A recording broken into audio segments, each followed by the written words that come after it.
Hello, everyone, and welcome to the first Sunday in Advent.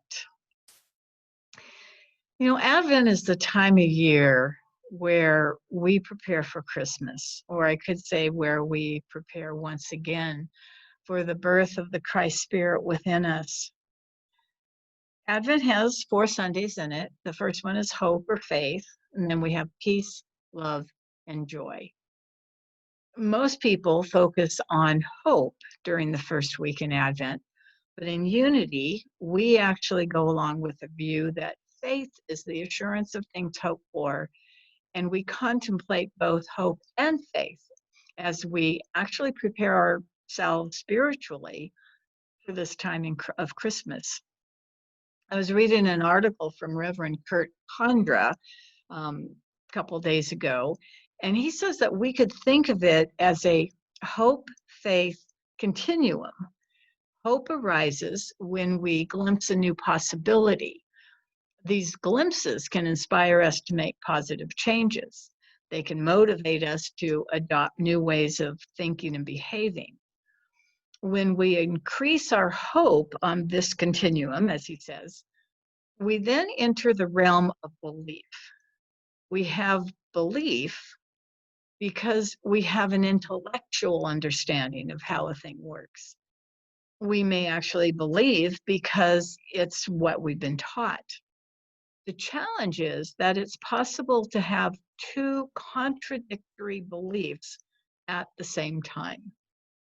For instance, I completely believe in an abundant universe, and yet sometimes when funds are low, the anxiety that I feel has a residual belief in lack. So resolving these contradictions is the domain of faith. It's in the spiritual dimension that we experience faith as a deep inner knowing arising from divine intelligence. Fillmore says that belief is the activator of faith. When you believe your good can be drawn to you, then your faith moves it into expression.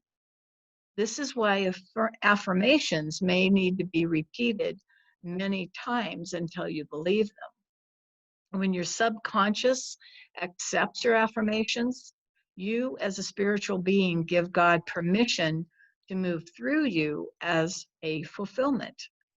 This tells you how important it is to really believe in God, but not just believe in God, but believe that God has good for you. So even though you have the gift of faith, it cannot be exercised until you believe in God and good. So faith without belief lies dormant. Belief with faith in God can draw anything to you, good or bad. In order to understand the purpose and function of your wonderful gifts of faith, you must consider the nature of God. So first of all, God is all your good. God is good and is the source of everything you need spiritually and materially. But this source is invisible. And in the invisible, it remains as potential, not necessarily a part of your living experience. So naturally, you do want to experience your good. You want to have your needs met. So you need the ability to draw out from the invisible all of your good. You want to develop the ability to receive the countless blessings that rest as potential in God, that invisible source. And that is done by using faith. At this point, I would like to clarify some misconceptions about faith. We've all heard people say, I just don't have faith anymore. And this just means that they don't understand the nature and purpose of faith. Faith is not something you have or have not.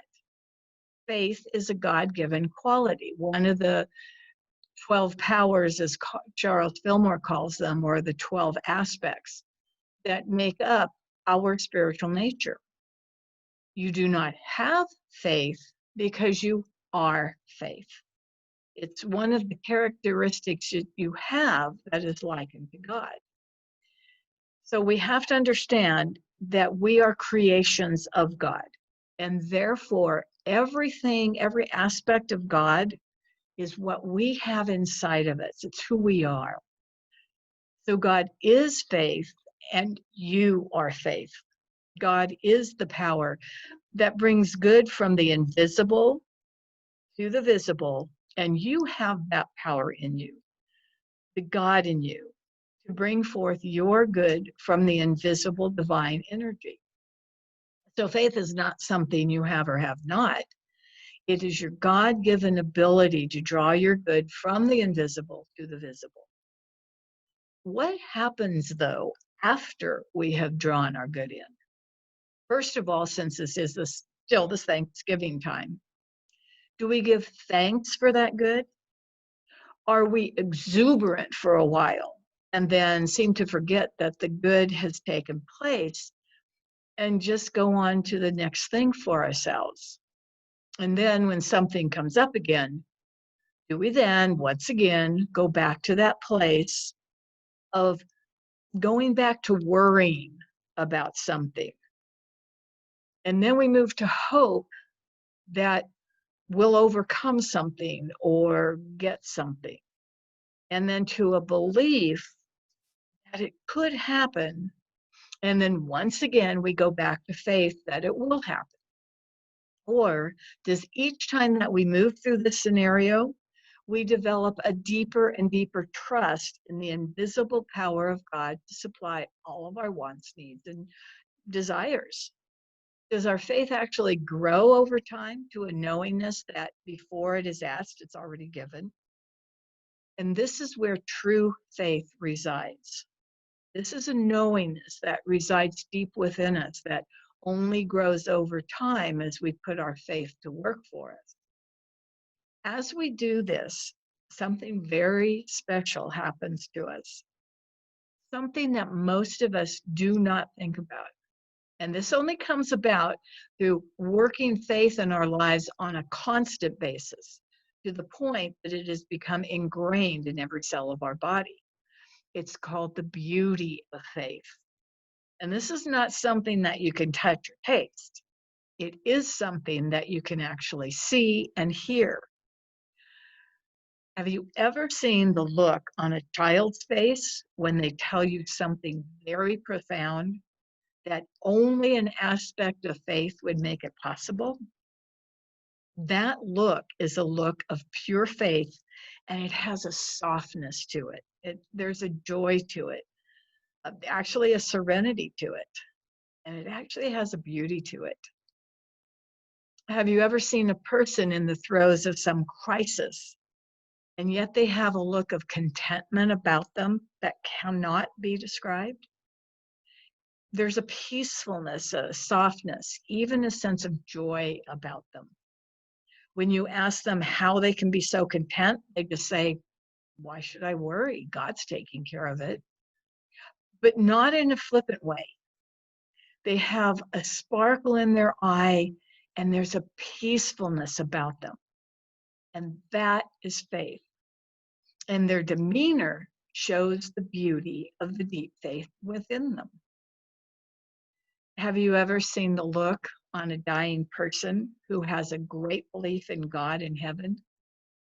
That look is so content, joy-filled, and very peaceful, very beautiful. Their energy goes beyond faith. It goes to knowingness. They know that they are going to this wondrous place called heaven. They know in their hearts that they're going to see loved ones again. And their faces reflect a beauty that nothing can describe. Then there is another kind of beauty that faith brings out.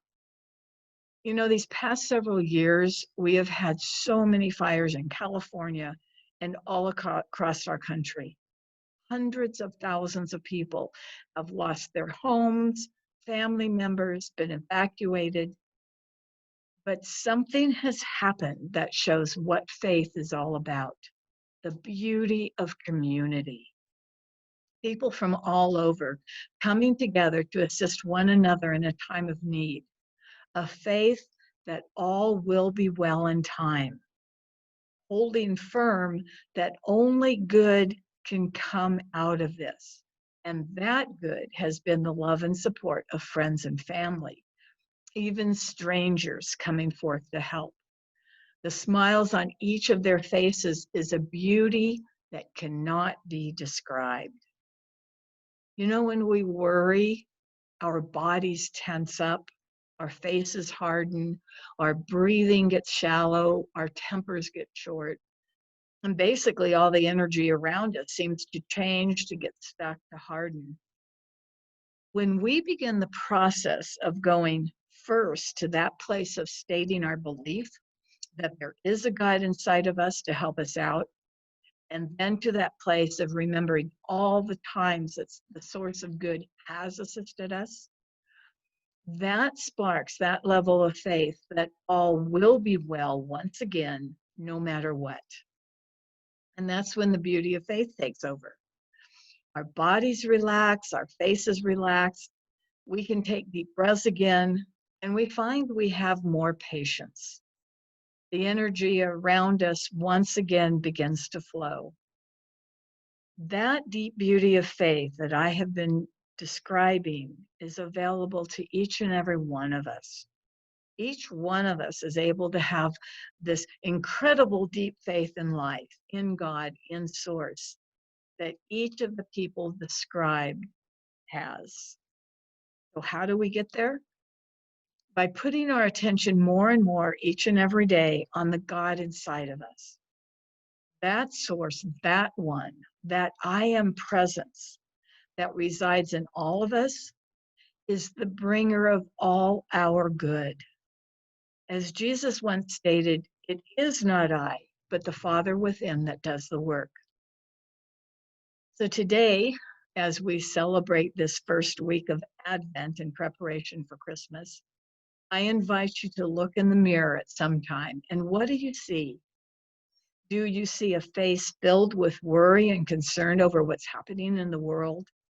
Or do you see a face filled with peace and harmony?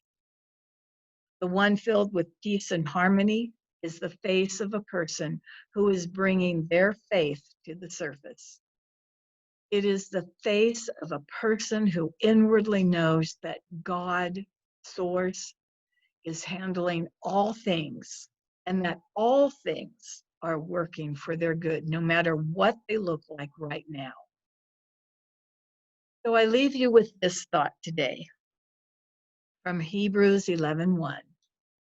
Faith is the substance of things hoped for, the evidence of things not seen. And I want to add the knowingness that God's Source is in charge of it all, and it is all good. So thank you, everyone, and have a beautiful, beautiful rest of your day. Namaste. God bless.